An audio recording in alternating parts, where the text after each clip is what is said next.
Remember, those of you in attendance will be able to participate in the conversations and ask questions and get feedback from the speakers. Myself, being a minister, I still speak with a natural sense and I speak with a spiritual sense as I go ahead and share with men the need for wellness, especially when it deals with the Black community. See, within the Black community, we tend to leave things alone and don't address them as they need to be addressed when it comes to men, because we're taught to be strong. I come from a generation where, you know, as we taught you younger folks, and when I say younger, I like to give a 20-year, let's say, span there, right? Okay, so I'm 62. So if I'm speaking, when I say taught the younger ones, I would be someone in their, 42, let's say, you're still older, but you're younger. And once you're out of those 20s, let's just put it like this. You got a whole different mindset, because when you're going through those 20s, you got to realize that that's when you can just wreak havoc on life. Pure and simple, okay? If you think back, where did you wreak the most havoc and where was it? For a lot of us, we're going to say it was our 20s, because that's your trial and error period.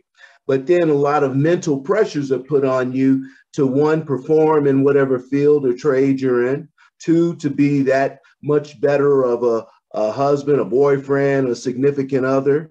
And then, you think about the fact that, are you taking care of yourself? And this is something else. I ran a hard life. I made a lot of money, so I wanted to spend it. My motto was, my kids will be able to get whatever's left after I've gone ahead and finished my partying and so forth, right? But I kept mental health at the forefront. I worked out. I still ate well. I tried to get as much rest as I could. But then that's hard when you're trying to juggle, trying to work anywhere from 70 to 100 hours a week.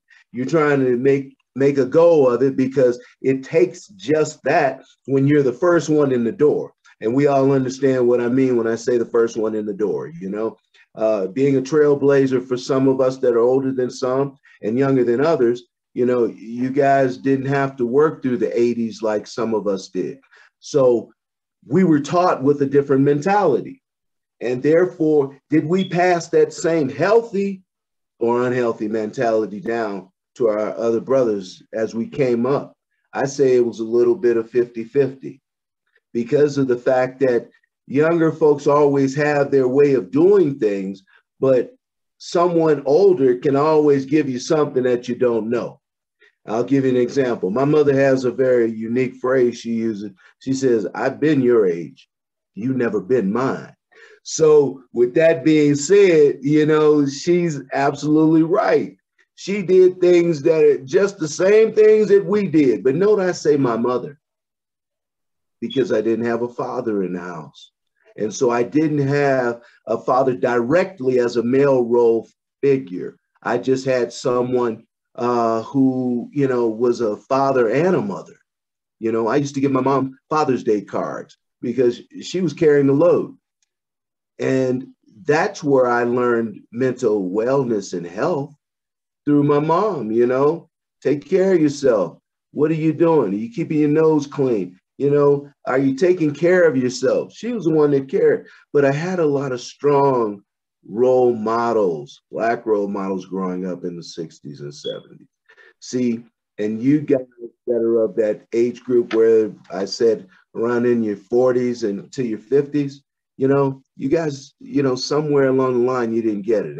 And that did attribute to unhealthy mental thoughts, unhealthy mental healthiness and awareness of who you are. Let's put it like this, because if you don't know who you are, you don't know where you're going. And if you don't know where you're going, you don't even know when you got in there. So that's a hard pill to swallow, Have I arrived? No, we never arrive. We're always working to perfect ourselves, to improve upon the things that we already know. And that's what we want to hear as we listen to the other gentlemen that are going to be speaking. And those are the things that they're going to bring out to you. because each one of us has something that we can bring to the table.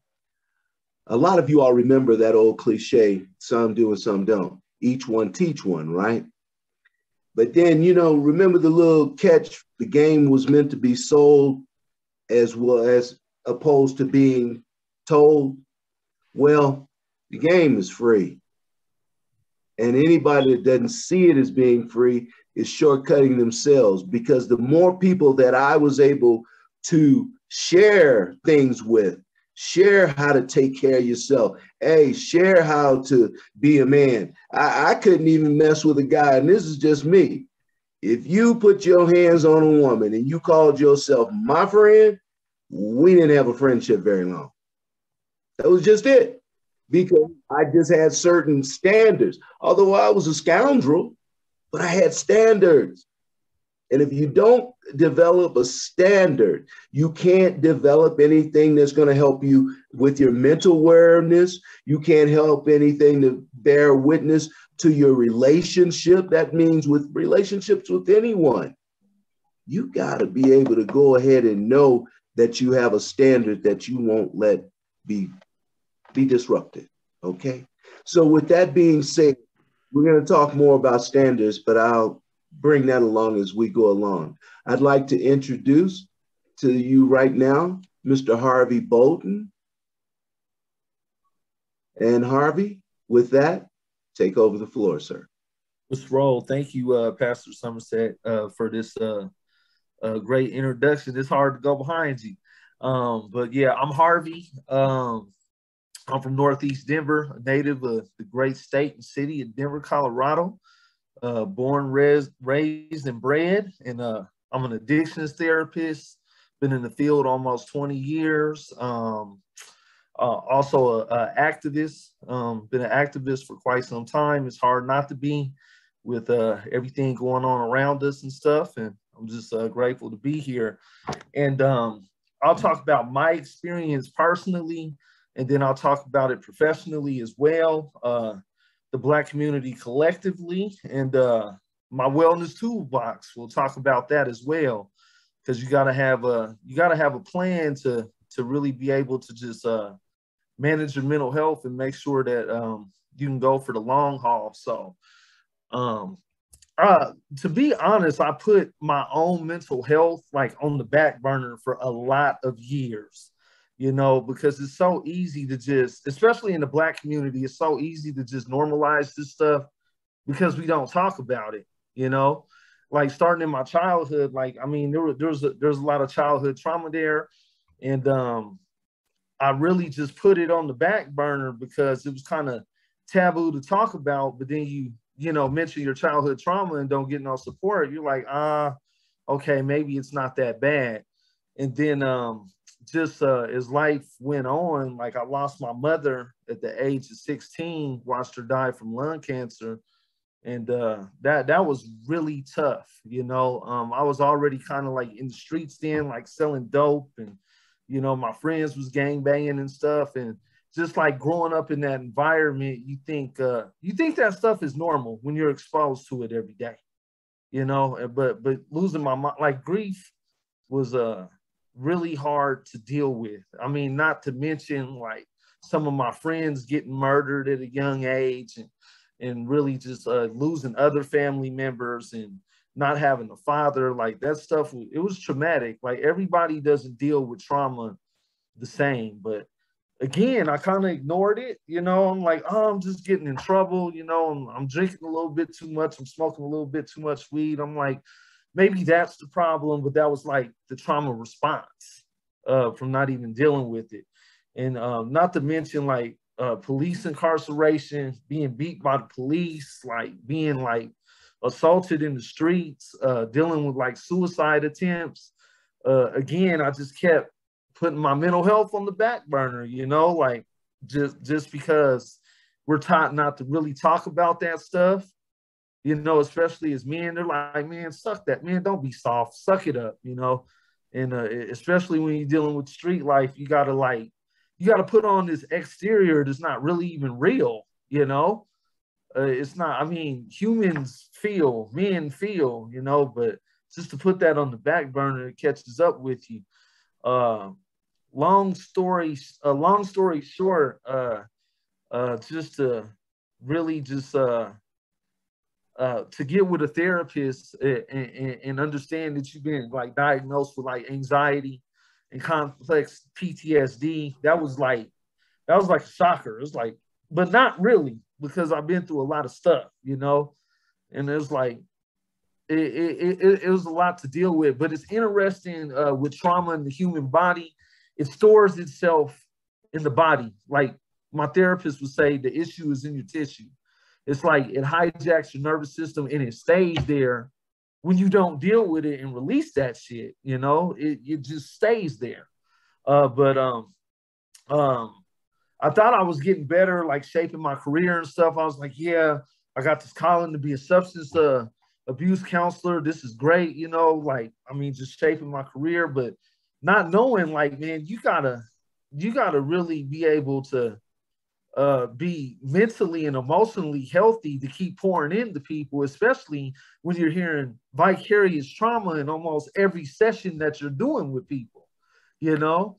And I won't even mention some of the other, like, you know, traumas that I dealt with before, but fast forward, it's such a blessing to really be able to tap into resilience, because resilience can be on the other side of trauma when you engage in the work and start healing. So, I mean, just to fast forward on that, like I'm in a clinical master's program right now, starting my own nonprofit called Mile High Resilience and Wellness around mental health and substance use. And really just being able to prioritize my own mental health. You know, that's huge. And when I kind of look at the Black community, I think trauma and mental health has been with us for a long time.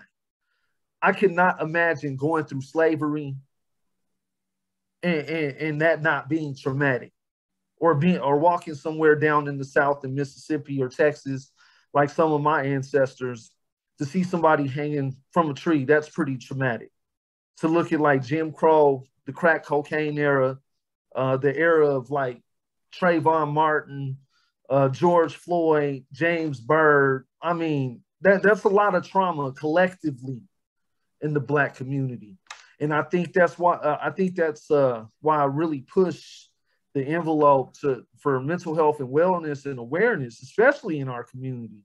We have a lot going on that we haven't talked about, and it's such a big stigma still. But I'm glad to see that the stigma is breaking down, because I think a lot of people are starting to realize that we can't go, we can't stay in it for the long haul if we're not dealing with our issues, if we're not talking about it.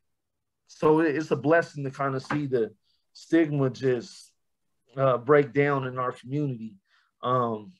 There's a good book by Dr. Joy DeGruy called Post-Traumatic Slave Disorder. You should get it.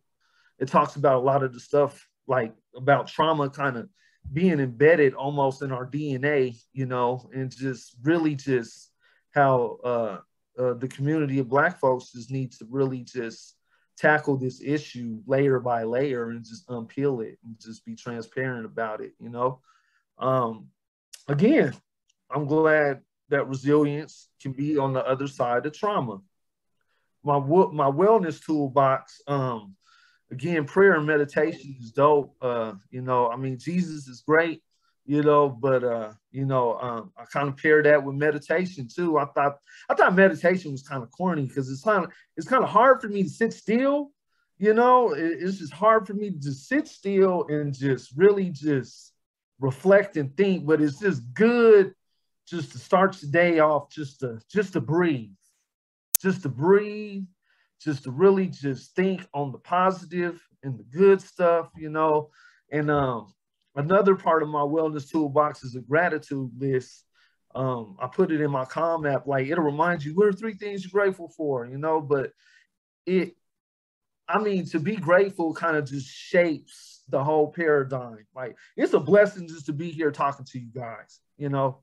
I should have been dead a long time ago, but, you know, I won't do a whole sermon on that, but I'm just grateful, you know, just for a lot of things, you know, and just to be in this space, you know, professionally, and just really to just be able to craft my wellness and just really just be able to shape a sound mind.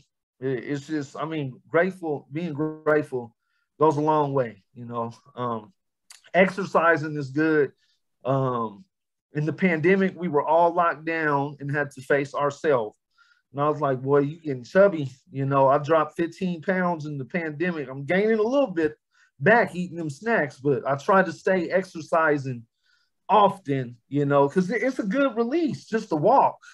Just put on some good music, just to walk. Just, I mean, your body, our body needs that, you know. We need a way to release our stress. And the Calm app, if you don't know anything about that, is great. Just to go through some of those meditations, just to listen to a motivational talk from LeBron James, you know, like just to listen to that stuff to really prepare your mind for the day. Because I mean, I'm still in corporate America now, and it's a war zone with us. People are tired. People are tired systemically, you know, working I still work in the system, and it's a lot going on, but you have to get your mind ready to go out into the world so you can be able to deal with folks and help with folks. And another part of my wellness toolbox is just believing in yourself more. Like, I think I quit gaslighting myself. That's another trauma response, you know, is gaslighting yourself. You know, like, you're not crazy with some of this stuff that's going on. You know, when you talk to other Black folks, you're like, oh, okay, this makes sense. This makes sense. We're dealing with the same stuff, you know, but like just starting to believe in myself more, and just accomplishing those goals is just so dope, and just crafting the way I want life to look like. I mean, man, I'm kind of glad I went through what I went through in some essence, because I wouldn't know what I know now. And yeah, mental health is super important. Like they say, health is wealth, so is your mental health. I mean, that's part of health, you know, and it leads to other health issues too: high blood pressure, bad heart. If you ain't eating right, your blood sugar sky high, cancers, like all kinds of stuff, man. Mental health is really at the top of my list for things in life. It's more important than money. If my mental health ain't right, I can't even lead my family right. You know what I'm saying? I can't even do my part in the community right. So yeah, that's my spiel on mental health and wellness. Don't be afraid to ask for help. Therapy, listen, I mean, Jesus is cool, you know, he's great, but sometimes you got to get with a therapist and peel this stuff layer by layer. And deal with yourself, so you're better to able to understand yourself, and understand why you think the way you think and do what you do. So don't be afraid to ask for help. There's a bunch of resources out there. Yeah, that's my spiel. Thanks for letting me talk. Right on, right on. Thank you very much, Harvey. I really enjoyed hearing Harvey speak, because he addressed some things that, through my little synopsis that I gave when I introduced us, he hit on some things, and he says, this is one of them that really stood out. He says, Jesus is great. He said, but then you have to peel these things back layer by layer. Well, I won't get into the spiritual side, because his things have to touch the natural as well as the spiritual. And when he said meditation, if a person, when the Bible even says meditate on things, you see what I'm saying? So we're not off course. It's just that you meditate on the right things that bring stress-free living to you. That was one of my biggest things before I went in the military. I said, I will not catch an ulcer, and I will not let things stress me out.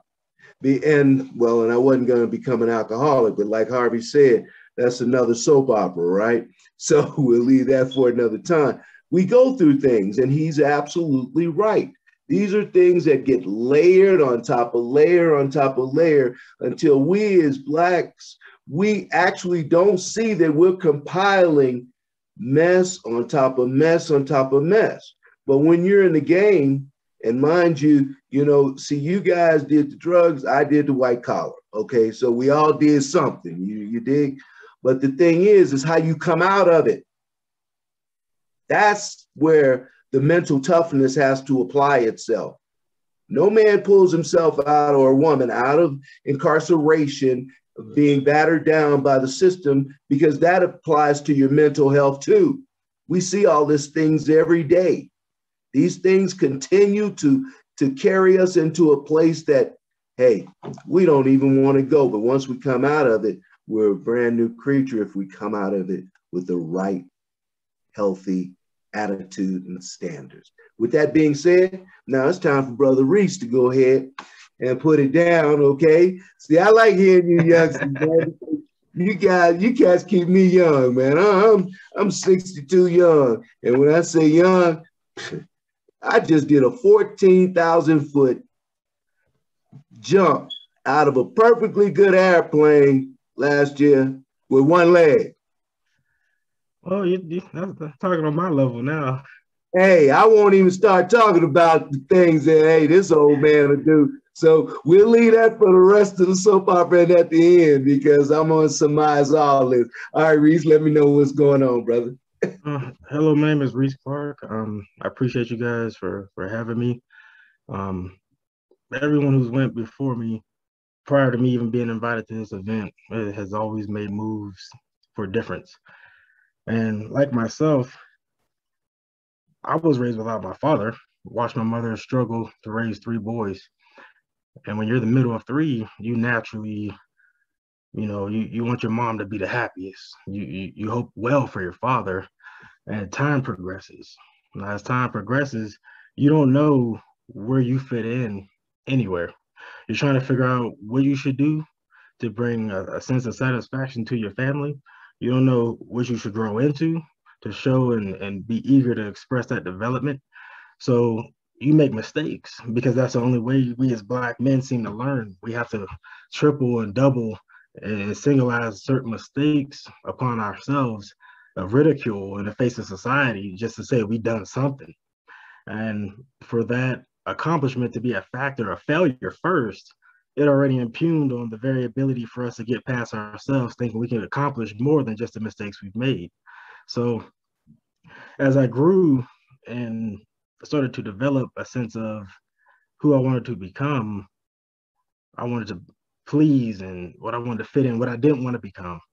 I was already subjected to so much mental stress, mental health issues.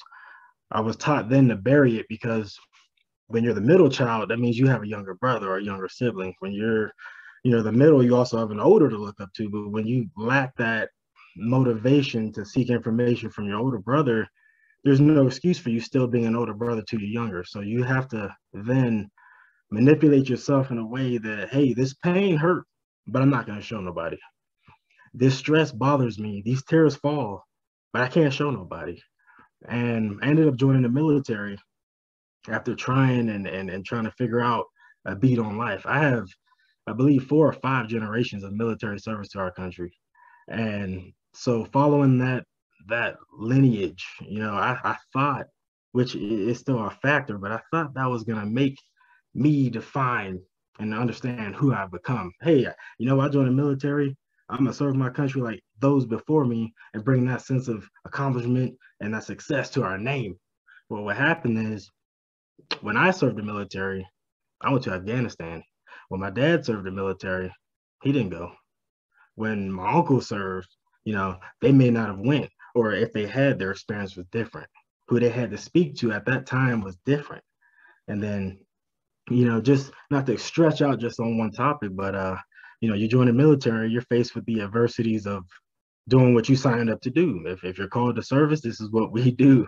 And I'm going to tell you guys now, if you're not familiar with the military or deployment or war, it is real.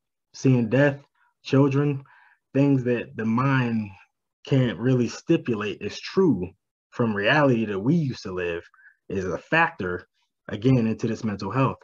Now, I was with the 3101 Air Assault and Air Combat out of Fort Campbell, Kentucky.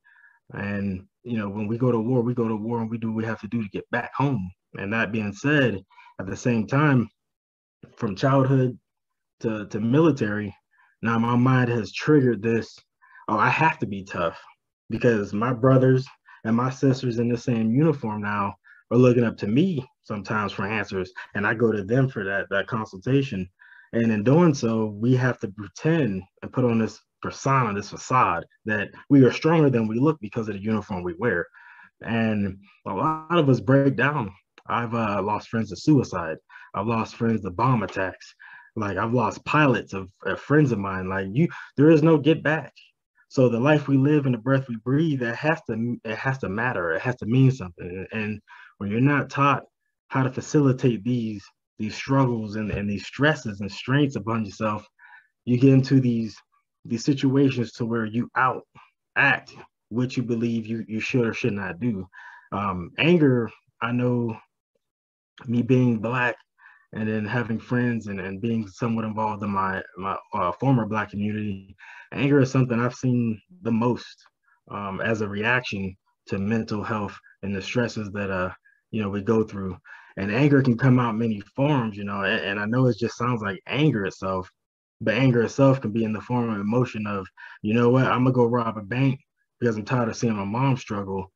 Not intentionally do I mean to do it. My intentions may be good, but now my action is bad. Now I'm gonna be a part of the system, which was already a plan from the beginning. And then from that statistic, we are only going to be barred and then looked at and subjected to everything that everyone other outside the system is like, oh, do I expect that?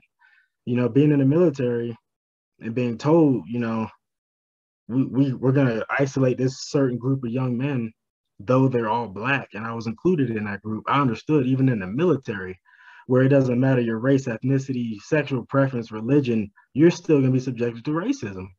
And I was. And how do you deal with that? Do you lose everything you work for? Do you shame your family because you couldn't keep it together mentally? So what are you fighting for? And me, I feel that I'm an honorable man. I will earn your trust before I ask for it. And that being said, I went through divorce. After as soon as I got off from war, I went through a divorce, had my kids taken from me, and it's not on anything negative. It was just the system. This is what they thought was right at the time. And when you're a parent and you're fighting for everything you don't want your children to go through, that's something a child will never understand. Because as a parent, your job isn't to let your child know the struggles you went through, but your job as a parent is to demonstrate differently. So my job was never, gonna be, let me beat my child down like I've been beaten. Let me put into their head the same thing that was in my head. And I realized that my wife now, a powerful person. She changed my whole life, my perspective, and I gave her a lot of my respect. She has my utmost love. She has got me to the point where the belief of strength doesn't just come from action; it's more of the understanding as well. And my wife will say, Reese, you're not yourself. You're angry. You need to talk to somebody. She encourages this stuff. But me being a man, and I used to be as prideful as I am, no longer no more. But being prideful is another egotistical remnants of that stress. When we get pushed down so far, you have nothing left but to hold on to something, and usually it's pride, and pride can get you left behind. Pride can get you under the system. Pride can get you in them cuffs.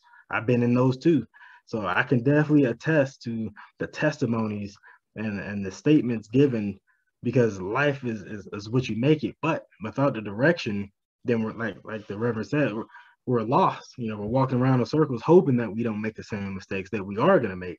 And after the military, I got out medically. It was against what I wanted to believe in. I got, injuries occurred, things happened, and I had time to regress. And just like Harvey mentioned, you get time to meditate. And my meditation lasted several years. My wife made me quit a job that I had because of the same racial oppression that I was faced on the job. So she did what she had to do for our family financially so that I can sit back and figure out who I needed to be after I got the help I needed to get. And I thought for the last almost 4 years, not working, I attained 3 degrees in this time.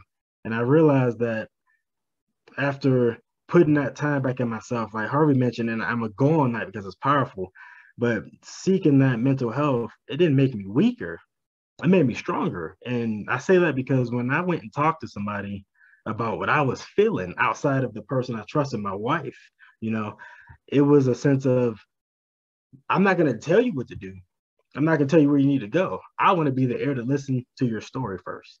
And as they listened and they gathered all the information that I was giving them, they asked me, what did I want to do and what did I want to become? How am I dealing with my stress on a daily? What was it that was bothering me or causing my anger to erupt? So what was it that I still had suppressed that I wasn't letting go of? What was it that I was holding on to? So yes, now, after all this time, I realized that the only weakness that I had was the fact that I made myself believe that talking to somebody, seeking mental health, finding different avenues to hit, like going to the gym, taking that walk like Harvey mentioned, just something as light as a walk by yourself, to clear your mind and your perception of what was bad. Because if yesterday was bad, you don't know what tomorrow brings. Today can make the change. And even in that era, it's like you find yourself when you're by yourself at times. And even though you have help around, you still have to make that effort to say, you know what, I want to change. I want to seek different. I know I'm better than this. And when I received the help I received, it was through the Veteran Affairs. You know, it was one of the probably, you hear so much scrutinizing things, and I'm sure you can understand about the VA. They take forever. They really do. You call them on January 1st, and you say, my knee hurt. Well, you probably get an appointment sometime November, December, like, for that knee. That's the VA. So, all right, I tell you what, I'll make this appointment in January. And I know now mentally, I got to wait till December for this appointment. So from January to December, what can I do to still be better than I was yesterday? And this is where getting involved and being that avid voice, or put myself out there. For a long time I was an introvert. I didn't like talking to people about my problems because I felt it made me weak. And now I talk to people about my problems, and you would not believe the amount of socialization that people actually will kind of get involved with you at that level. They're giving you information that you've never had before, unlocking the possibility of a better tomorrow, giving you all these different oppositions to change, and giving you information. So if I never open up my mouth and say, I am struggling, then I would have never heard, hey, you're somebody who went through some stuff, by a fellow neighbor of mine, Dr. Paul Wiggins. I'm sorry, Paul Wiggins. He actually works out at the same gym in our community, and it was just one of these times I just ended up speaking up because I learned to deal with myself in a manner I can be a blessing to someone else. And when he told me, hey, there's this thing coming up, would you be interested in doing it? There was nothing else in my heart but to say yes, because that's all I believed I deserved to do, because at that time, that's what I was put in place to do. And with everything I've ever been through, I go to sleep at night, I feel guilty knowing that, the next brother down the street who's working 2, 3, 4 jobs is trying to achieve something that even though I might have worked 5 years to get, but he's trying to do it and he's been working 10 years to get it. It breaks my heart how the system is broken and has been. Just like Harvey mentioned, George Floyd and like Trayvon Martin and Amar Avery, like all this stuff that's going on. As a Black man, okay, fine. I can understand it now, me being in my mid-30s. I can see this stuff and put my head down and ball my fist up in anger. But now, guess what? I got 4 little Black kids.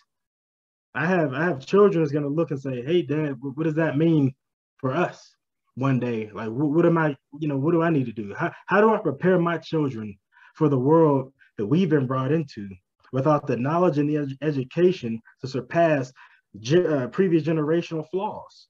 So it's like, do I outreach?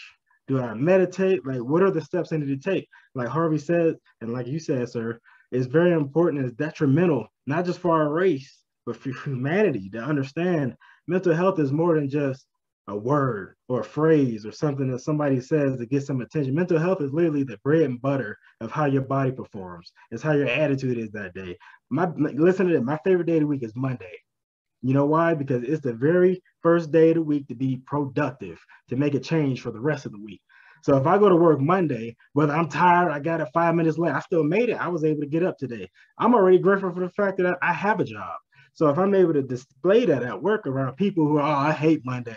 Hey, you want to make the money because you have dreams, goals, you have bills to pay, right? But you come to work like you don't want to be here. So if the day comes where they're like, all right, go home, what's going to happen? I bet you'll love Mondays if they give you a second chance. So love Mondays, love these days as it comes, because just because it's Monday don't mean that the end of the day or the middle or the beginning of the day, you make it different for somebody and you change that whole week. And you know, just to sum it up in closing, I didn't go to mental health because my wife told me. She suggested that I go. People around me suggested that I go. It took me and it took the understanding of who I wanted to become to actually make the step, make the phone call, make that drive. And then when I got there, I had to still make the decision to accept the information I was going to get, being that it may help me further than I am now, which will make the difference of tomorrow. So I thank you guys for having me. I don't want to hold up too much of your time. We can go into it. I love to get it out there. There's so much conviction and truth in the matter, you know, and it's essential to learn, but I'm not going to take the floor. There's other great guys that's going to speak, and I can't wait to hear what you guys got to say. With that being said, thank you, Brother Reese. Hey, thank you. Coming to you guys as a military man myself, I went in 77, Reese. All right. So when we talk about prejudices and things like that, anybody that's been in the military knows that I was infantry. I told them I knew how to type, and I became a typist in S1. What this meant, I was the only brother in there. And I'm saying this to say, because a lot of things that Brother Reese said, you know, we have stigmas. And being a veteran, we have outlets, but still we don't know how to seek them out. And that's where Harvey started to introduce it. And this has got to go on more. We got to talk about this more after this, folks, because you're building on precept of precept of precept. Okay, so the same way you got to those issues and those problems are the same ways you have to tear them down. You know, a little bit at a time. You don't eat an elephant in one big sit-down meal. You take your time, right? So this is the same way we have to look at mental health, as well as Harvey made something else significantly important. And that is the fact that we as Black men, we're always saying, hey, man, I can't be a chump. I'm not going to, you know, go to get a mental health therapist. I'm not doing that. Look, let me tell you something. At 62, I have gone to the mental therapist, been married a few times in my prior life, but so a lot of times. And they helped. See, I had the stigma because I was a narcissist. So I knew everything and you couldn't tell me anything. Okay. I had it already figured out. That's why I told my wife after 30 years of being apart, we met again on Facebook after I got out of incarceration. We had been apart 30 years and God brought us back together and we got together. And I said, God, why did you have to send me through that? He said, you did what you wanted to do. You didn't ask me what I wanted you to do. See, and this is our plight of the Black man. We do what we want to do. Okay, we're going to see it how we want to see it. And those of us that go in the military, whether you stay out of the military and go through hard knocks on the street like Harvey and some of the other brothers that are coming up, you still get your stripes. But it's how you deal with stress. You don't let this stuff eat you up. You eat it up.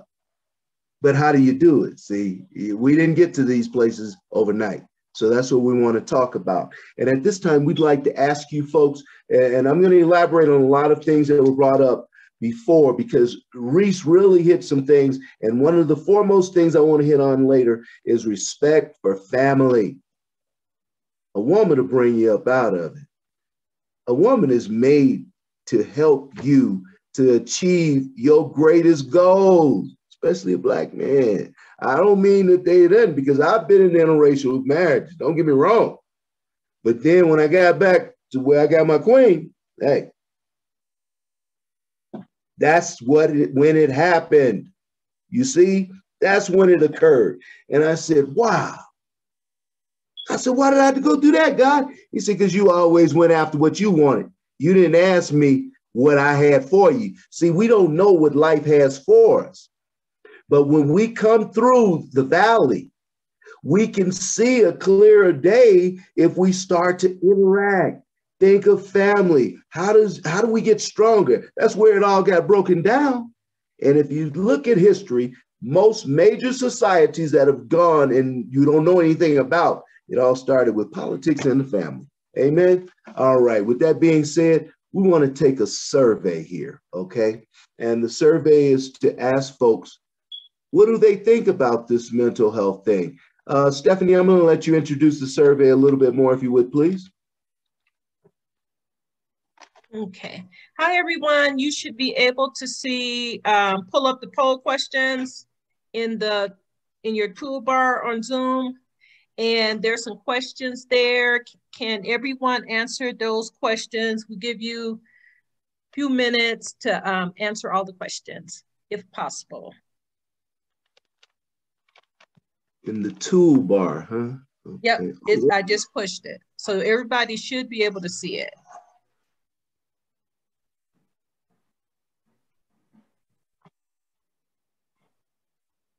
It wouldn't be fair for me to answer. Oh,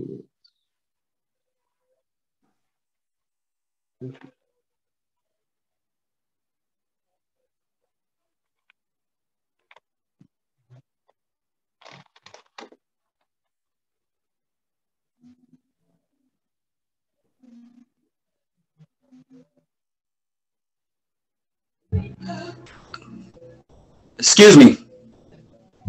Yes. I don't think it'll let me submit. I tried to click submit. Okay, I think it's collecting. I can see it on my end. I think it's collecting up it's tallying up on my end. okay. And then I saw what happened. I hadn't answered 2 of the questions and it sent me back. It's pretty sharp. Harvey and Reese, after this, I'll make sure I have your numbers from Stephanie. I told you, you young guys keep me young. I appreciate you, sir. Yes, indeed. Right on, sir. You betcha. You betcha. There's something great coming from this, Stephanie. I'm just letting you know right now. The Lord's just showing me some beautiful things because this is a very unique and needed topic. And if we don't start talking about this more, we really won't have anything to pass on to our kids because we'll have destroyed ourselves through all types of behaviors that are not healthy. One of the things, if anybody's ever been incarcerated, one of the things they always tell you, get you a pro-social life where you can reintroduce yourself back into society. And you're going to take this class for, it'll cost you $300, but we're going to give it to you 4 more times. You know, I know you took it in prison. It was free. Now you got to pay for it. So, oh God, if I could only tell it the way it is. And that's the way they treat us. So we get to the point that they tell us to be pro-social and proactive. And what happens? When we start to work towards it, they find a new way to put their foot on our neck. Okay? And when I say they, we don't have to talk in any direct terms. We understand what we're saying. Now, the thing is that, see, we look at things in a black and white stage, and we really shouldn't, even though we're hurting. You know, we're hurting. I wear my shirt. I am Black history. I mean, I'm 62. You know, and when we're passing this down to the next generation, my heart goes out to the generation about to come out now. They're calling them computer generation and internet generation or something like that. You know. And it really puts a stigma on what are we about to see. Some children can't even write. They can't, write your alphabets because they're so computer literate. You know, they're very knowledgeable. But what good is it later on if you got the computers down and you got to write a message or say something? There are little things that we're missing. And this is what I don't want the next generation to fall prey to. Stephanie, have you gotten all your tallies there, dear? Yes. Okay. All right. We know that Rev can take it over when I've got a microphone. Good thing my mic wasn't working on the computer, but you know, you give a pastor a microphone and you never know when he stop. But that's okay. I don't make light of it because I love being able to share. This is how we give back. This is how we find out that we've all gone through the same problems, you know? And women, I mean you all to be inclusive in this too.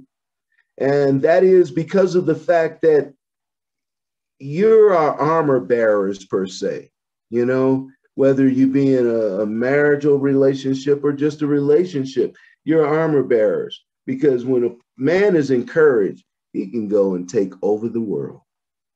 But when a man is torn down, he couldn't build you a shed with the instructions in the backyard. Okay, so encourage. All right, with that being said, we're ready to go on to our next speaker, and that is Mr. Narcy Jackson. Narcy, you ready for it, brother? I'm ready, brother. How are you doing? All right, I'm wonderful, man. You know I'm always looking to hear you speak, brother. Okay. Thank you. No, just blessed, you know, hearing everybody's story and everybody's background. Just we have so many things in common as Black men, that having these types of like almost like a focus group and hearing that we're not isolated in some of our experiences is definitely rewarding. So, you know, thank everybody for this opportunity, first and foremost. But my name is Narcy Jackson. I'm a native of Denver, Colorado. Was raised by a single mother. My father was an alcoholic. In and out of my life, basically, you know, growing up, seeing the violence that came from not only him as an alcoholic, but as a person that experienced trauma during his childhood. His father died while he was 7 years old, and he was passed from home to home with his sisters. So his trauma was carried over to mine. The movie Fences really hits at home in a lot of areas. And I can guarantee you about 90% of the brothers on this call are going to identify with this statement. I'm not your friend. My job is not to love you. That's it. And that statement right there, I heard, and I also passed that information over to my son. And now at this point in time in my life, I know that that's not the best statement to make to a young man that's still developing mentally, physically, and all the above and all that stuff. But we are, because of our protective shield, because of the society that we live in, him coming out of Jim Crow South, us coming out of, you know, I'm a child of the 80s. You know, with the violence and the street hustling and all those things that happen, all that stuff. But being raised in the projects and seeing violence when you walk out your door. I saw my first death when I was about 12 years old. Saw somebody shot in the head. No counseling, no therapy, none of that. And you know, growing up in the neighborhood, the way that you handle things is with your hands. That's, you know, you have a disagreement, if somebody doesn't fit the narrative that you need, we handle things with our hands. And I still, you know, there to a degree, you know, we got to do that, you know, and all that other stuff. But mental health was not anything that was ever discussed. And you know, again, I like the way the brother said, you know, sometimes prayer is not like the only solution to our health and our well-being and our maturing and going out of that. I spent time in the military. I did 4 years active, 4 years inactive in the military. That brings you some, you know, challenges. I grew up an athlete. I currently train athletes. And so with that, I grew up in the house also of a civil rights activist mother, who in a lot of ways is the equivalent of Sarah Connor from the Terminator. You don't do that. You don't show emotion. My dad told me the same thing. You don't show emotion, boy. You don't show that white man that your emotion. You don't show your peers those emotions. You don't cry. You know, suck it up. You know, keep all this stuff inside. So I was raised being the oldest of my siblings and being the oldest of our generation to provide and take care of everybody in my family. Right. And this has started at about 8, 9 years old. And can you imagine being told that you're the father and you're the man of the house at 9 years old? I didn't even know how children got here at that point in time. You know what I'm saying? So just growing up in that world, I have just recently realized, especially after that movie Fences and all that stuff, that I am suffering from PTSD. And I'm navigating my way through PTSD. Once again, there's a lot of things I've seen, a lot of things I've participated in my life. I didn't always walk the straight and narrow path. You know, the 80s, a lot of opportunity. No, the 90s, a lot of opportunities were presented, a lot of us brothers. Right. A lot of opportunities in the sense that we looked at as opportunities, right? So with all that being said is I just never had any type of conversation. It was looked at as weak if you had therapy.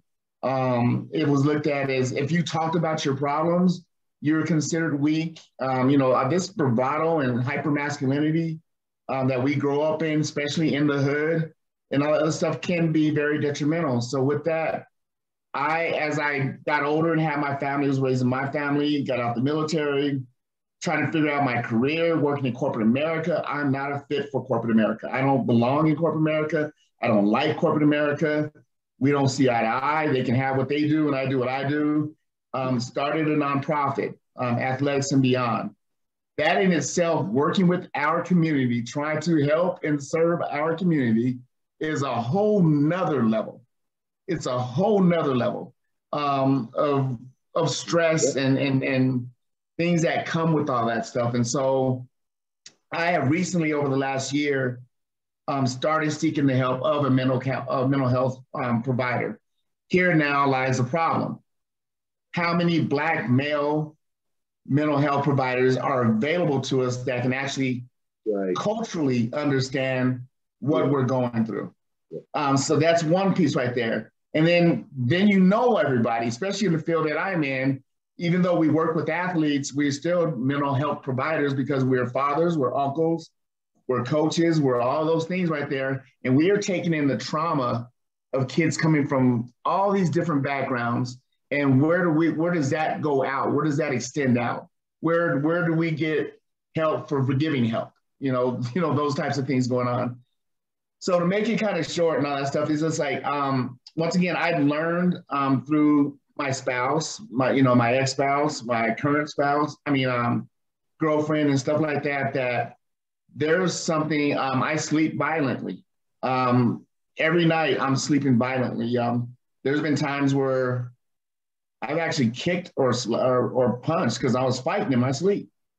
And these are the things that I'm still trying to figure out what's going on with that, because I feel like at the top of my game right now. I feel everything's great. Life, from a material standpoint, from a comfort standpoint, we just opened up a facility, which creates other new problems. I now have employees that creates more new problems, and you have all these things, but where's our outlet? And what I found in ways that I use to cope in addition to seeking counseling is I'm also learning how to take care of my health physically and mentally. Mm-hmm. I let my weight take over. I didn't need COVID as an excuse. My excuse was I'm trying to build this program, and those wings look great right now at midnight, right? Because that's when my day ends, is at midnight every day. And then I'm starving because I haven't eaten all day. And that's where everything came from. So with having a center and having a personal trainer and just also working out more and all that stuff, I'm starting to really take care of me. I'm starting to do things for me. I'm starting to take time away from work. I'm not so inundated with work and what the community needs and all this other stuff. And I just really learned how to take care of me so I can be here. And I got to be honest, the point of why are you taking care of yourself physically and mentally? Well, I want to be here for my children and my grandchildren and blah, blah, blah. No, I'm finally at a point in my life where I want to be here for Narcy. I don't want to walk away around to be mobile or semi-mobile with the tube up my nose. I don't want to, with diabetes, right now I'm not ready to go. Growing up as a soldier, I'm talking about military and a street soldier, I was ready to die at that point in time. That's another thing. I lost my very close person. I lost a lot of people. We all lost a lot of people. And all that stuff. And I'm like, at that point in time, I was like, I wanted to die in my 20s. But I didn't want to do it myself. So I put myself in position to have other people do it. You feel what I'm saying? And so now I'm finally like, where I, Narcy, want to take care of me for me. And then everybody else is the carrot. That's the bonus. That's the icing on the cake and all that stuff. So that's kind of my story is, and I try to make that, you know, straight to the point and all that stuff. But it's good to hear other brothers share their experiences where I can tie in the military. I can tie in the street component. I can tie in business ownership. I can tie in spirituality. You grow up, and I think on that component, I think we all have, you know, we believe in a higher being. We believe we have that spiritual balance. Mm-hmm. But we also have to quit using that as an excuse on why we don't do certain things. Thank you. So I think that hopefully I covered everything that I could within this time frame and all that stuff. But man, you know, like I said, I'm, you know, 57 years old, and for me to be having all of a sudden violent dreams where my mate, you know, my girlfriend can't sleep with me at night. I just actually woke up this morning, I'm like, you had another episode last night. Mm. You know, I guess my problem was I watched the Black Judas and the Black Messiah, so that didn't help me at all. You know, that didn't help me, but that'll do it. That'll do it. Hey, Harvey. I'm sorry, Narcy. I had to laugh. I was reading the thing from Harvey. Hey, in the meantime, you know, I love the things that you hit on. First of all, Narcy, and one of the big ones was growing up in the hood. We all can relate. Okay. I was looking at the differences from where everybody's from. Denver, we got myself, I'm from Chicago, you know, but I've been out here since 79 on and off. But the point being, we all know what the hood is, right? And we all strive to work to, you know, elevate ourselves from that. You know, I was a mortgage broker for 25 years, fellas, after I got out of the military, because I loved corporate America at one time, Narcy. I'll share that story with you guys a little later, because the fact that we have so many diverse backgrounds, we have to realize that growing up in these types of environments have already caused us to be a little bit of, what was it said before, our DNA, right? Mm-hmm. It's our true DNA, which we convert over. One of the things that I will talk about later is what worked for me. A lot of folks tend to say, well, you know, spiritual is one side and then natural is another. That's what the Bible says, is first spiritual, then natural. Well, I have found for me that after I went through losing everything, see, a lot of us lose things, but we don't know what we're losing, right? Mm-hmm. Until we've lost it. You know, you lose a home, you know, they come take you away in front of your kids, you know, you lose your cars, whatever you've accumulated, right? Whether right, wrong, or indifferent. And when you got nothing and you're sitting inside of a cell and you're saying to yourself, what am I going to do? I had to call on God. But I did know that I needed mental health also. And that's why I sought out folks that, a lot of them didn't look like me, but I like to say that someone recommended Dr. Sammy Moss over at Kaiser Permanente. Thank you. I think that that's the start. We need to let folks know that there are networks that are open, because for a Black man to open up, you do want someone that looks like you. It was with me being in the generation I'm from, which is a little bit more stubborn, I'll say. I found that there were some white folks, but they were Christian therapists. You know why? Because they kept it all about in the Word, and it worked for me. Now, what works for somebody else, I don't care what you get, as long as you get free of this stress and free of this type of thing that you have to do these things. And one other word I'd like to bring out, someone mentioned that I said the right woman makes you right. Well, the same applies to the wrong woman too. The wrong woman can send you into a different spiraling direction, okay? I wanted to bring that up because I did see it on some of the quotes and comments. But we're going to talk about how you get this mental health addressed, because PTSD is nothing to sneeze at, guys. It's nothing to play short of, because when someone is plagued in their dreams, that means they have no peace. And when you have no peace, you can't gain peace inside yourself.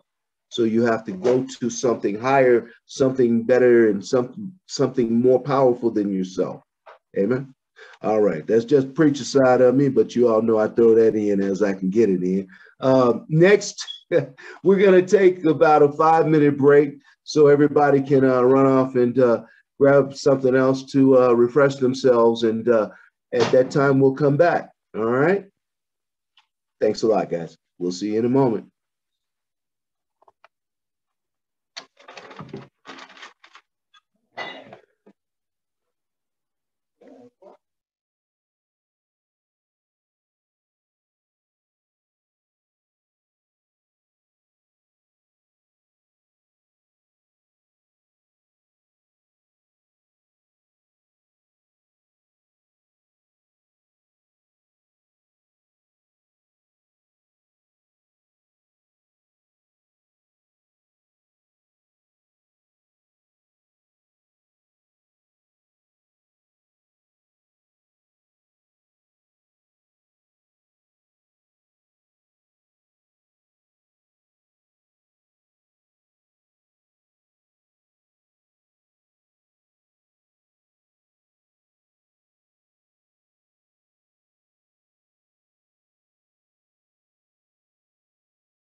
All right, we'll give everybody a couple more minutes.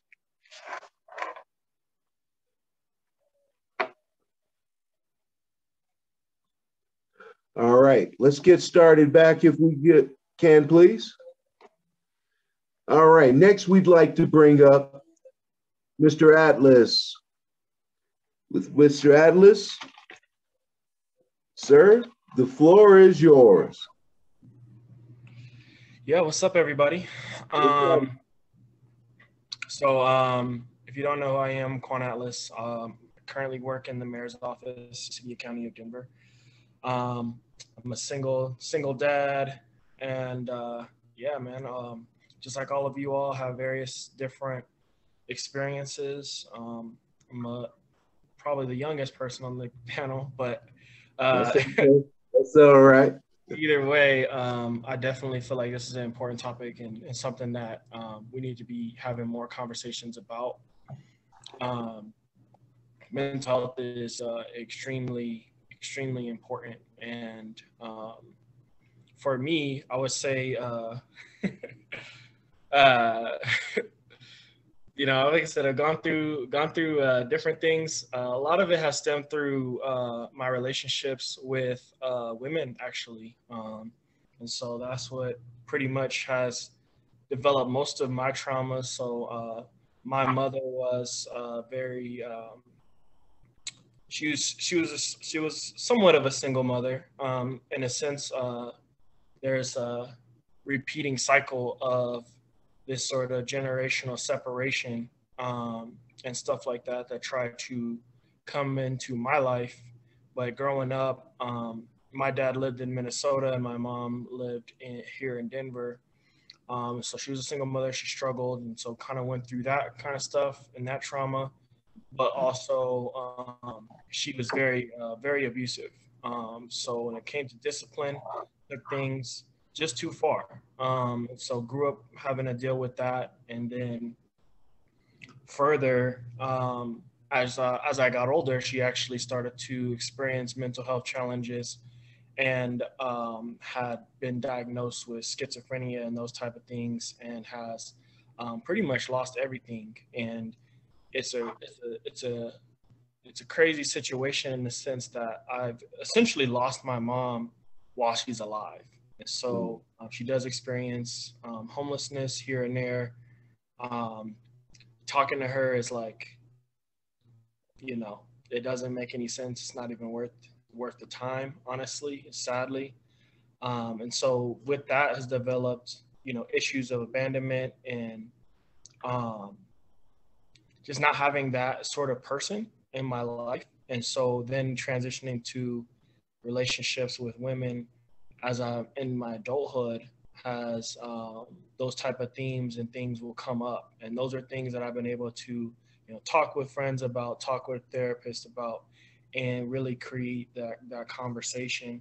Because even in, like I said, even in relationships since have experienced different things, whether it be abuse or relationship, sort of abandonment, and then the trauma of I think Reese even shared it too, like not having a fair system as a father, trying to be, you know, in my son's life and having to spend money and, you know, fight for what is mine and what should, and repeating a cycle of my dad having to work really hard to be in my life and experiencing that and not wanting to repeat that cycle. And that's very stressful, dealing with the courts and the system and things like that. And then I'll touch on the point that Narcy had brought up, just being in the politics and being in the community space of trying to help community. Everyone comes to us with their problems. Everyone comes to us with the traumas and different things that they go through and looking for answers. And a lot of times we're not enough, you know, or we're not doing good enough. Right. And having to deal with all the social issues and everything that goes on, you know, COVID happens and we have to be out in the streets, you know, shutting down businesses, opening up businesses, giving out food at the food banks and PPE and given the vaccine and all that stuff, and completely derails and change your whole job just so based on what happens in the world. So you have to be responsive to that type of stuff, and all the homelessness you see and everything like that, and dealing with those challenges. And, you know, people hating you for different political ideologies or ways of going about the business of the city, not really understanding the whole picture. And so I think mental health is super important for someone like me specifically, but really all men, so that we can actually still be there for ourselves, one, and for our close family and our primary relationships. And so, like I said, I've definitely had times where I've had to sit down, talk with a therapist, pay that money to have those regular sessions. And I think more sustaining, you know, I'm going to push back a little bit. I definitely respect everyone's religions and everything like that. Jesus is everything for me. And that's like, I would not be here without God and everything that he's done. So I pray all day, every day throughout as I move through different situations. And it just gives me that faith because I've been through so much that I know if I talk to God about it, it's going to get handled. But that's also meditation in its own sense, and thinking and processing, what should I do to God, and what is the solution? And then I think, of course, working out. I work out pretty much every day, first thing, usually in the morning, if I can, which, you know, helps in a lot of different ways.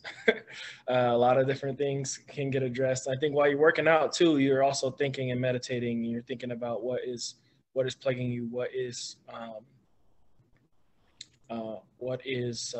bothering you, and that type of stuff. Stress relief. There are studies that have shown the physical health definitely correlates to the mental health, and vice versa. So, you know, working out actually can, especially if you're older, can actually stave off dementia and other mental type of things, because you're working out physically. You're breaking down your body. You're using your body, and then rebuilding and rejuvenating is something that is key to, you know, everything, your skin health, all that type of stuff. So definitely do that. Keeping a good circle of people. But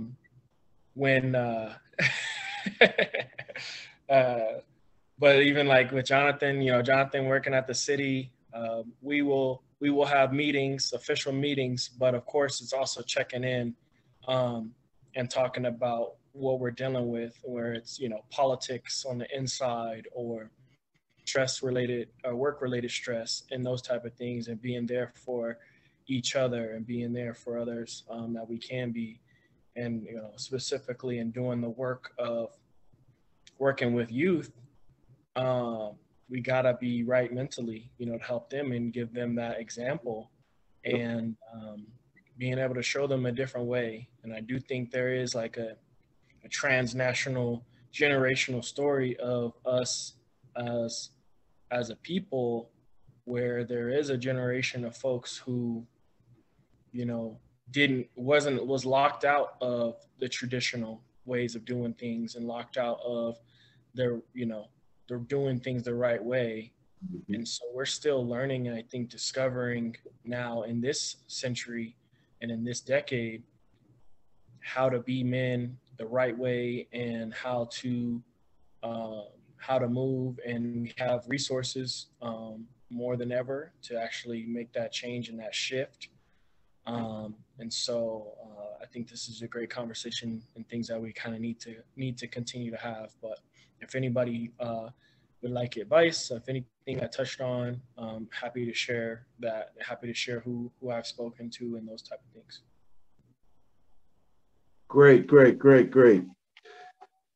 Quan, thank you very much. And that is from a younger man's perspective, you see, how to be men, you know, And before I introduce our last speaker, Mr. Mcmillan, Jonathan, he's been waiting patiently, but that's why we wrap it up with, you know, bringing it all together with someone that can culminate everything. The one thing I'd like to say is that with me, I found out through the years that men, I say men, we stay boys too long. And when I say that, what I mean is when you go out and you venture into life, you do boyish things for a long time. And I did boyish things, I call it, until in my mid 40s. And it's sad to say that it took me that long to get out of the boy mentality, because a boy versus a man takes care of responsibility. He takes care of his home. He takes care of his children. He takes care of his work environment. He takes care of the health of everything, and the mental health, the physical health that his environment and his sphere of influence has to encompass, okay? But when we're doing it from the aspect of being a boy, doing boyish things, not having man attitudes, but having boyish ways. This is a hard dichotomy, and I do this with men specifically because it's a conversation that we need to have. You know, there are bad habits and traits that we have brought into relationships now, which still continue to keep us in the boy set of mind. With that being said, you got to have, like Quan said, your circle of people. Because you ever seen an eagle hang with a chicken? Anybody? Anybody? All right. So nobody's ever seen it. They don't. That's because an eagle has the ability to soar and to do things. An eagle is a carnivore. The eagle is a bird of prey, but a bird of majesty. And I use that analogy because, see, an eagle doesn't, it takes a storm, and instead of flying with the storm, it flies directly into the storm. You see, and the reason it flies directly into the storm is because it knows that there's a calm on the other side. And when you can bring about a calm and a peace in your life, that's when you know you've arrived to a place of starting to let tranquility and ease of problems to be nothing, because you've laid your problems somewhere else and someone else is taken care of. With that being said, Mr. Jonathan Mcmillan, we'd like to introduce next. So with no more introductions, Mr. Mcmillan, you have the floor. Hey, good afternoon, everyone. I am so excited to be here. This is one of my favorite topics to discuss, both with the broader public, but I love it when I get the chance to talk to my people about our mental wellness. And I'm using that word intentionally, our mental wellness. We tend to think about mental health as just the illness side of things, but it's a whole spectrum. You just like your physical health, we tend to be more concerned and more focused on our physical wellness, and we're more aware when we're not feeling well physically to say, oh, there's an illness I need to deal with. But with the mental component, the mental aspect, or we even add the emotional aspect of it, we tend to only think about the negative of it, and therefore we try to bury it under the carpet. But before I get too far deep into things, I want to ask Stephanie and Pastor Somerset, is it okay if I can share my screen? Yes, I'm fine with that. Awesome. And then before I share my screen, I want to acknowledge everybody in the room, especially some of those who I call my brothers and my family. Harvey, thank you. Wonderful, powerful words. Quan, I say my brother, my little brother, because you keep calling me old. Look, I see Mr. Crowley, the Crowley Foundation in here, and some others. I really appreciate that we're taking time to have, well, I'm hoping it's going to be an intimate conversation about some real things here. It says here I can't share my screen. Host disabled participant screen sharing, which is fine.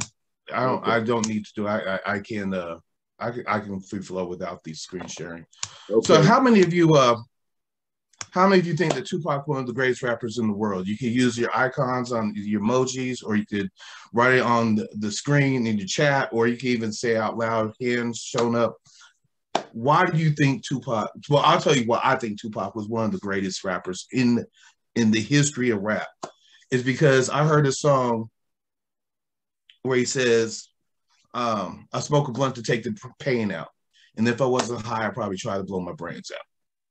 He was one of the first people I ever heard publicly talking about what it was like to be a Black male in America. That's right. And to equate that with the mental and the emotional and spiritual trauma and stress that is unique to us. One of my second favorite rappers is Scarface. And the reason why I say that is because he had a song that says, he talks about writing in his diary, and he says, he tried to talk to his pop, but his pop says, he really thinks I'm losing it.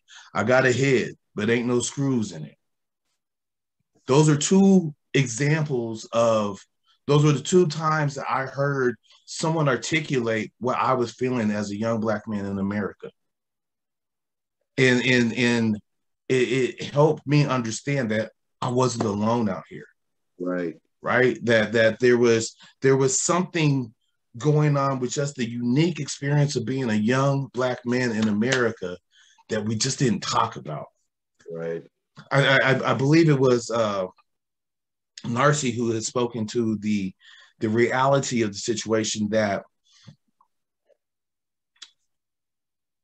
the experience of being Black in America, a young Black male, and I take nothing away from our sisters, our mothers, our aunts, our daughters, but the expectation to persevere and to be resilient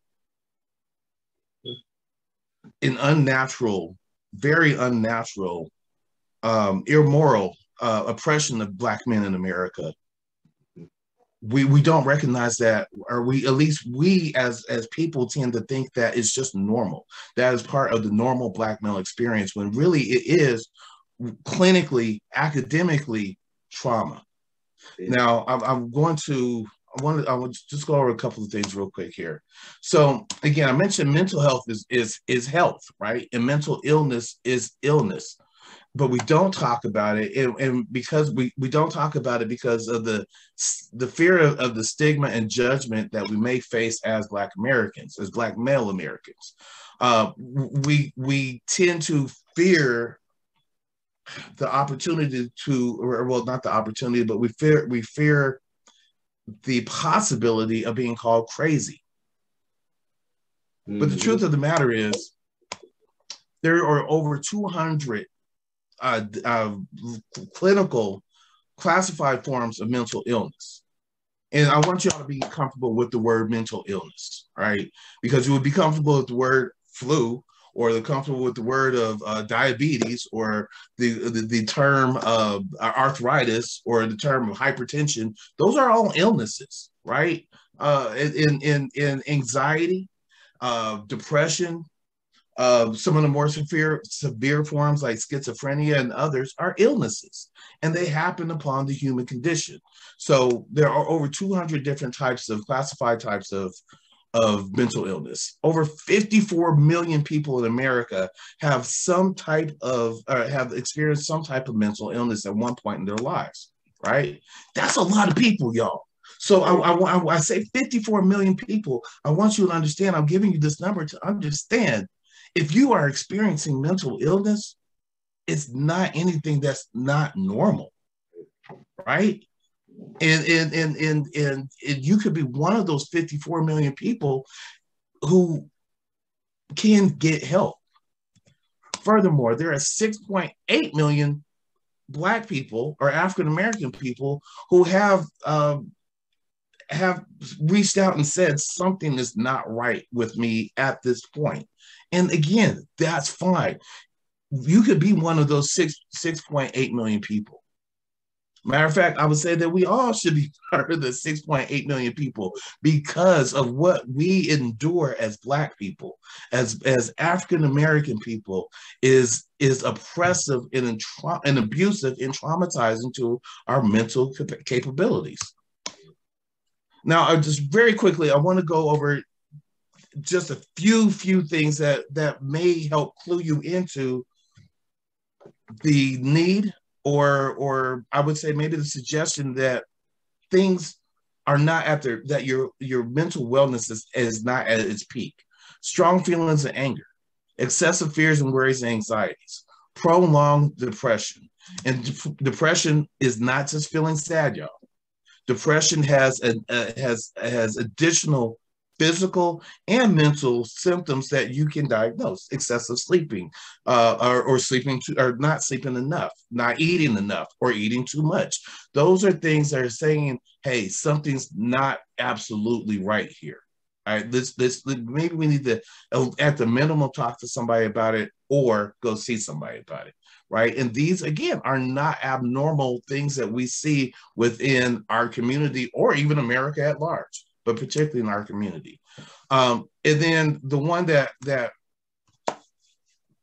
we don't talk enough, and I've heard a couple people mention it today, but I really want to bring it to the highlight of this conversation: substance misuse.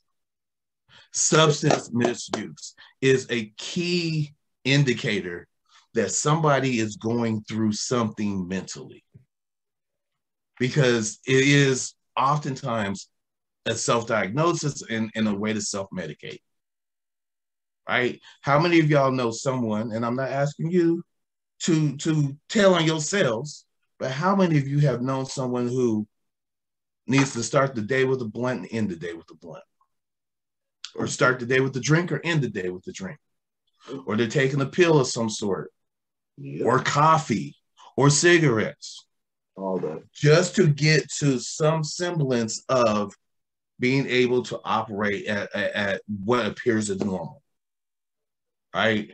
I need that cup of coffee.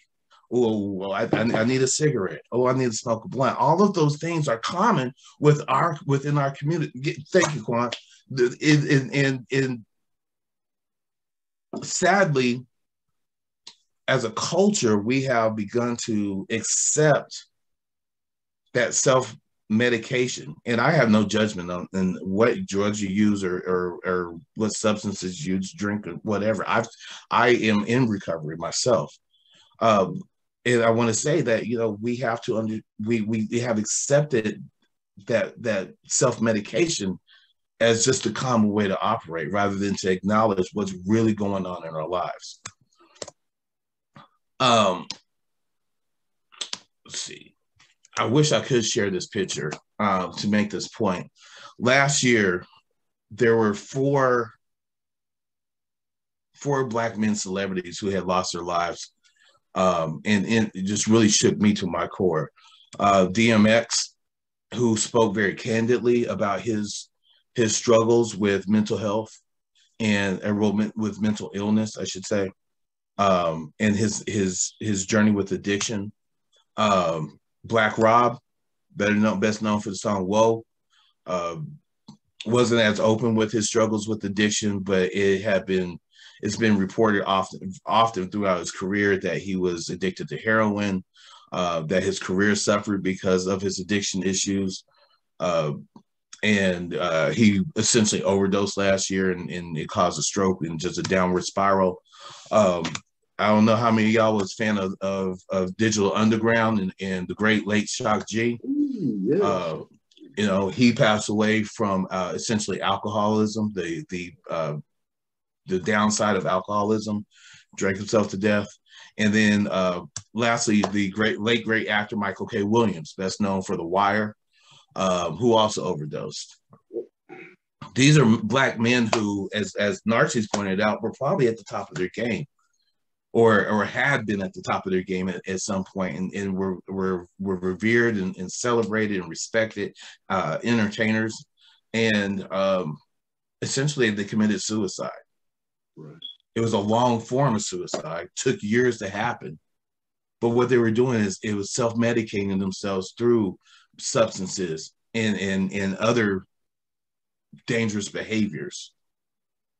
And I obviously I can't say that they would still be alive if things were different, but I would hope to say if, as Black men, they were able to find some other outlet to deal with what they were dealing with in a healthy way, whether it be therapy, whether it be some type of occupational therapy, just even finding a friend who could say, it's okay.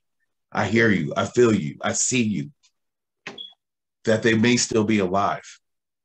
So with that, I want to actually open this up. Well, actually, I'm sorry. I had one more thing I want to point out, because I heard this a couple of times. And Narcy, again, I want to say, Ashe, brother, I hear you. I feel you. When you talked about PTSD, there's a phenomenon which is relatively new in the psychiatric world. And I think it best applies to Black men, Black people, but especially Black men, I guess is the best way to say it. Harvey, you also spoke to this briefly when we talked about inherited trauma, right? So Narcissus talked about the PTSD. And for those of you who aren't familiar with PTSD, it's post-traumatic stress disorder. Right. And the post part of that means that a traumatic event happened, and that the person who has been diagnosed with that post-traumatic stress disorder is still suffering with the trauma response of that incident that happened in the past. Now, this new medical phenomenon or psychiatric phenomenon is CTSD. It's CTSD, when you dig into it, really talks about consistent or constant stress, traumatic stress disorder, meaning that the event that happens continues to happen. And you look at everything that Black people and Black men particularly have to deal with, it's not like they're one and done. They're not acute trauma incidents.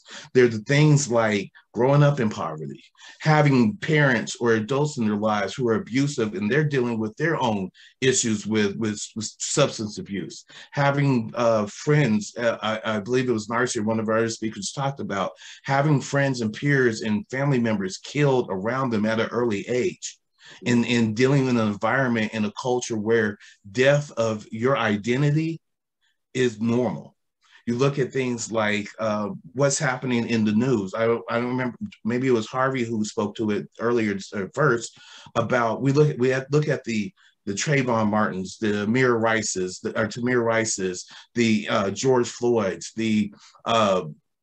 there's so many, I can't even name them all. But when you look at the constant news footage of somebody who looks like you being brutalized in the streets, that is a constant form of feeding of trauma.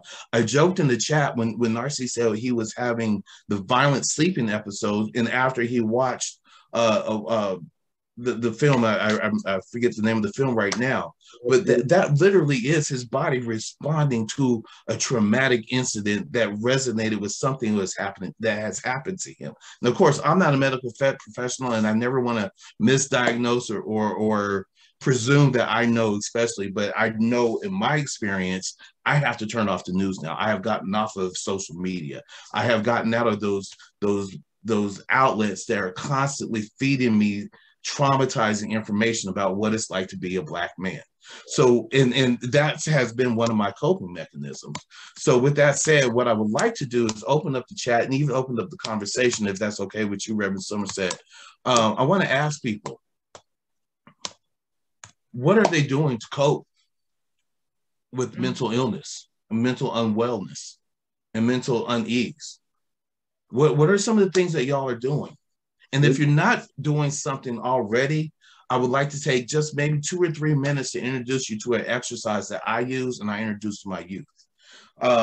Anybody want to raise their hand, or I guess I'll open up the chat and see if anybody's putting in there. Somebody said food. Narcy, okay. Yeah, that's the first. Hey, Jonathan. I'm sorry. I just want to say, Jonathan, that I put food on there as an addiction. Oh, yes. Yeah. Absolutely. Yep. Self-medicating. Let's go over that one. So, I mean, again, the self-medicating piece could be, like Narcy just said, it could be food, but it could also be that pack of Newports, right? It could be that 40 ounce or that glass of wine after work, or that bottle of wine after work. It could be, so many things that are masking the symptoms. Right. The symptoms of the root issue, which is it could be any form of mental unease. Yes, sir. I see your hand up there. So, hope you don't laugh at me, but when I can say if I'm at the time mentally unhealthy, pornography. Man.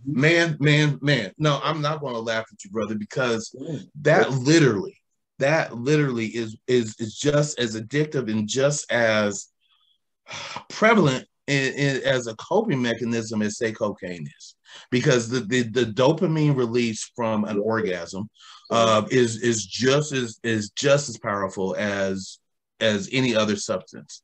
And let's be real, we're amongst family. A lot of the Black male's identity has been inherently tied to his sexuality. Exactly. Right? How many of us have been we're told as a man that if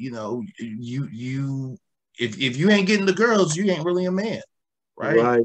Right. And if you're not being a certain way, and whatever that definition looks like, then you ain't going to have no girls. Right. Even if it felt like treating our sisters, our daughters, our mothers, our nieces, the fairer sex with less than respect felt wrong to us, it was what defined us as men, to show up in that masculine way, right? There was a fascinating conversation when the book Color Purple came out, and when the movie came out, a lot of Black men were mad at Alice Walker for writing the book because of how it portrayed men. Yeah, but she said, this was my experience. Right. This was my family's experience. That men were abusive. They raped. They were just foul to the women in my lineage. And part of that is our overt sexuality, and it's not. I don't want to make excuses for that in any regard. I want to say though, like pornography and over sexualism or over sexualized behavior can be and often is a sign of a mental illness and a coping mechanism. That's true. Not to say that everybody's a pervert and needs to be locked up as a sexual registry. It just means we have some issues we might need to deal with. Darcy, I saw you raise your hand. Yeah, we can't ignore we haven't started, and this is not a finger pointing and using this as an excuse and all that stuff. When we talk about PTSD, we also need to extend that back to our introduction into this country. Absolutely. And the things that came with that. We were over-sexualized. The way that we were, and it still happens in sports, where you're from sexuality, your sexual prowess and breeding or whatever that was, the diet we received, the food that we received, we're lazy. We're the ones that are farming and harvesting, and we're doing all that stuff, but we're told we're lazy. We're poor fathers. We don't know how to father our children. We don't want to father our children.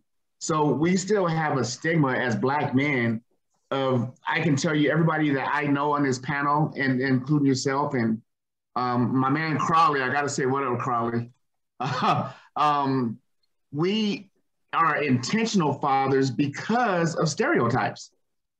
We are and then that's stressful in itself, right?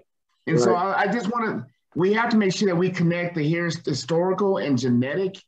Yep. I want to call it engineering, right? To a degree. Epigenetics are real. And all that stuff. So yeah, so I apologize if I glanced over this because you were making the point I really wanted to bring home in recognizing that there is acute trauma, there's chronic trauma, there's complex trauma, and then there's the historical or inherited genetic trauma, however you want to phrase that. A lot of there was a exercise done, I want to say early 80s, where some researchers, it's called the cherry blossom experiment, where some researchers introduced the aroma of cherry blossoms to laboratory mice. And when they introduced this aroma, they would shock the mice, right? They smell the cherry blossoms. And then those mice had children, and they did the experiment on that next generation. They would introduce the aroma of cherry blossoms, and zzz, they would zap the mice, right? And so this went on for, I want to say, 4 generations. But then that 4th generation, that last generation, they would introduce the aroma of cherry blossoms, and the mice would react as if they were about to get shocked, right? Now they'll trip up. Like they had never been shocked by it. It was just the aroma, the triggering action of smelling the aroma of the cherry blossoms. Their bodies reacted as if they were about to get shocked. That shows with definitive proof that trauma, whether it's slavery, the kidnapping and the abuse and all of the things that came along with slavery, the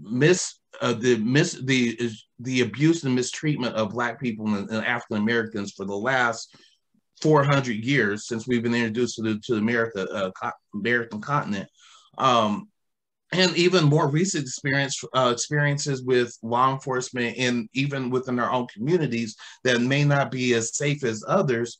There is a linkage of inherited trauma that goes on and on and on, which leads back to my point about the continuous post-traumatic stress or continuous stress traumatic syndrome. I messed that up, but y'all know what I meant.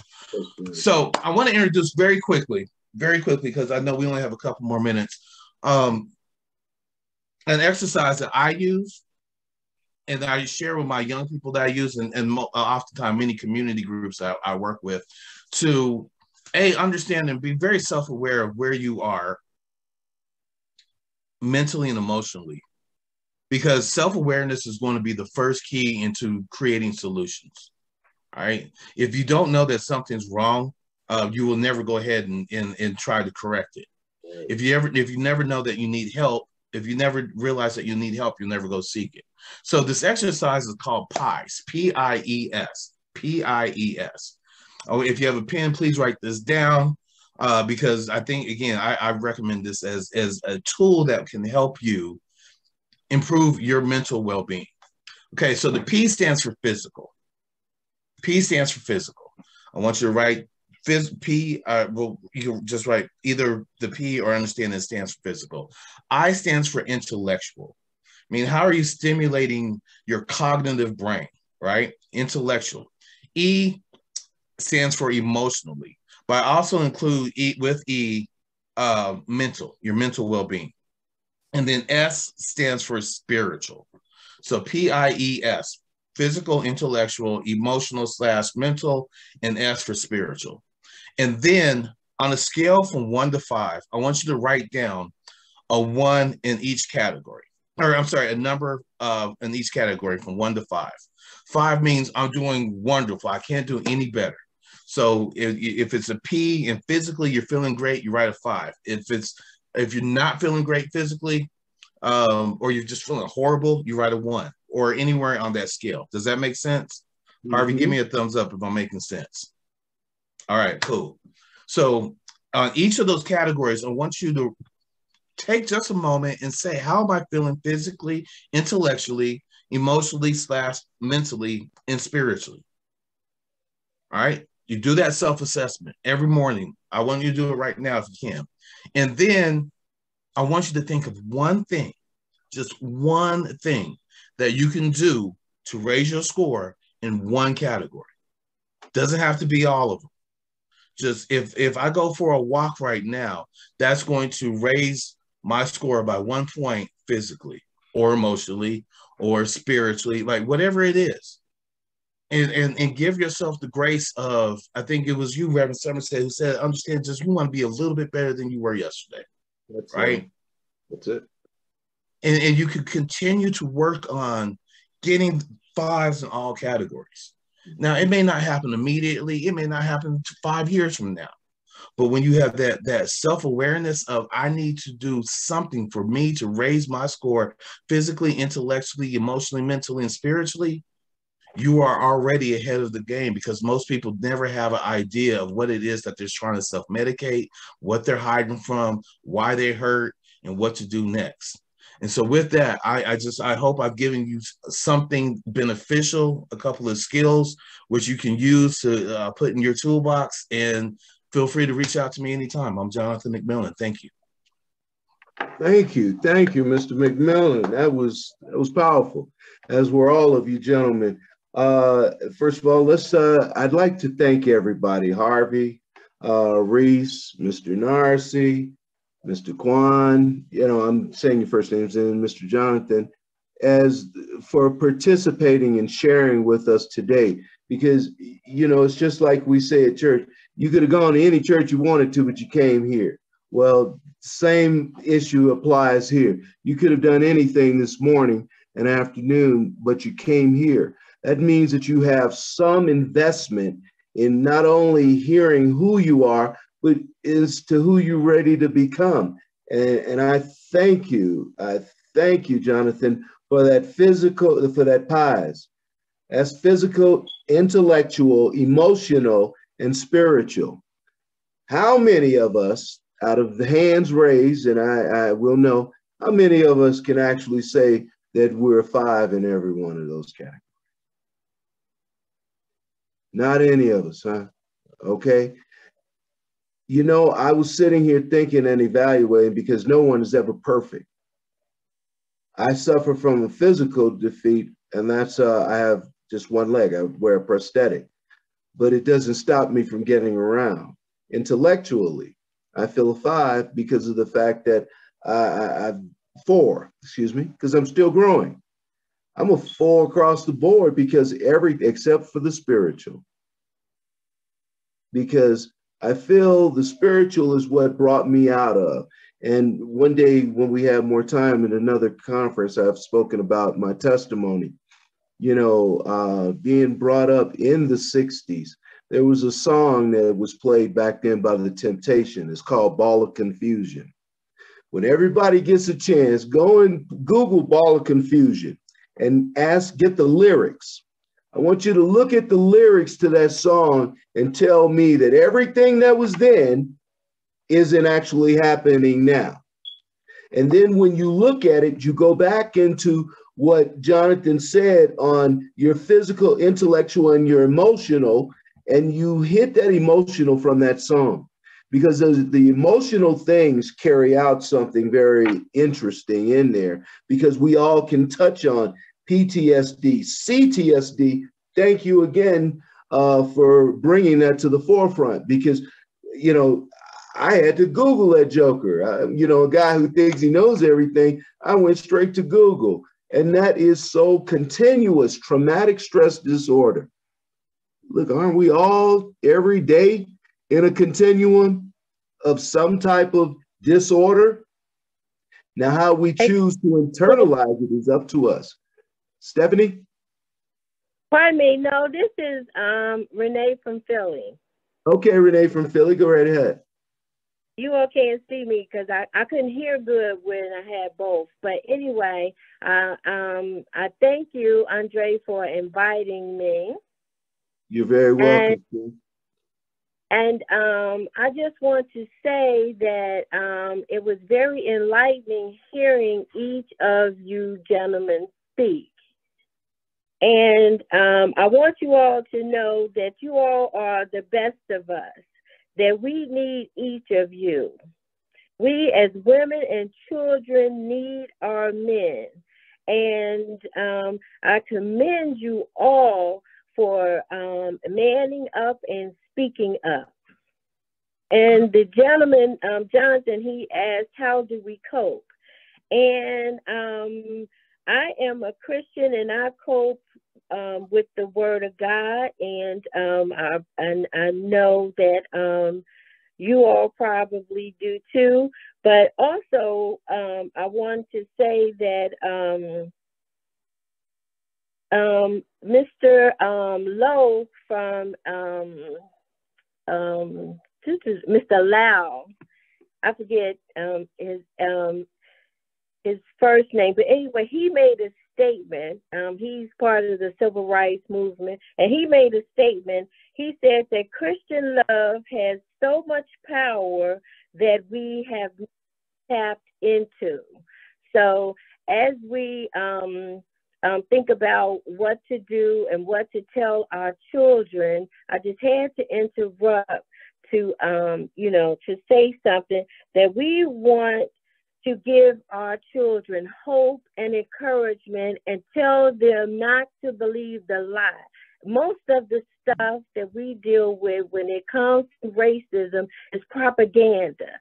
And we have to know that, both Dr. Martin Luther King and Malcolm X, hallelujah, they both realized Malcolm X got killed once he came back from Mecca and realized that, he can't just say blue-eyed devil. It's some good blue-eyed people as well as bad blue-eyed people. And the fact is that we don't have to believe the lie. Anytime that, God, he wants us to be in agreement with him when we pray. You're right. Whoever said, we have to do more than pray. We have to also speak what we want to appear. We have to have a positive verbiage. We have to say that I am being healed from PTSD. We have to stand and take our rights back as human beings and as people that are positive and children of God. So, all right. We thank you, Renee from Philly. That was very inspirational. Anybody else would like to say anything before we end? Can I turn it over to Stephanie? Anybody else? All right, thumbs up. All right. Hey, well, I'd like to thank you all myself personally before I turn it over to Miss Stephanie for attending this, and commend each of you gentlemen as well for very well-spoken words of encouragement, words that can inspire, but words that will not die because they've fallen on good ground. All right? Yes, sir. Go ahead. So, my brother in California, I wanted him to join this with us, but he's at his son's track meet. Can I share this with him later? Stephanie, this is recorded, isn't it? Yes. All right. Yep. It's be recorded and it will be on the website and on YouTube, so you guys can snatch from it or share it. Great. And I'd like to also offer an introduction into, let's do this again, gentlemen. How many people would be more than willing to do this? Reese, Harvey, okay, Mcmillan, all right on. Coach, I know you with us on that one, right? And yeah, time allotting, right? Time available. I don't want to that's another, I just want to add that on that. What we tend to do and the pathways of what we do is we overcommit. Yeah. But yeah, anything I can do to be of help that fits within my obligations. But yeah, you got me. All right. Well, we're going to see this thing evolve. And Mrs. Anisha, you've been very quiet today. Would you like to say anything? Thank you, gentlemen, for all being vulnerable and sharing your experiences. It's not very often that I hear men explain how they really feel, and I really appreciate you taking the time and again being vulnerable. It helps. Thank you. Now that was called encouragement. What did I say? See, we don't realize that a lot of people need to hear what we're saying, guys, and that was beautiful. So with that being said, I'd like to thank everyone, and I'm sure that Stephanie, would you like to close us out, dear? Yes, I want to thank everyone for coming to the Black Men's Project, and we'll probably have another one probably in the winter. And I will keep you guys posted, and hopefully some or all are freed up. And we also have mental health therapists on deck if anyone needs to talk to someone, and we can get you referred. And thanks for actually coming and participating. All right. I'm putting my phone number to anyone that would like to convert, have anything, or has any questions later. Stephanie, if that's okay. Yes. You guys can share information in the chat If you want folks to reach out to you, put your email, phone number, wherever you feel comfortable with, social media link. Okay. And I think it's important, gentlemen, that we all network, because this is something that, like, you know, Stephanie said in the fall, but look, this is going on every day.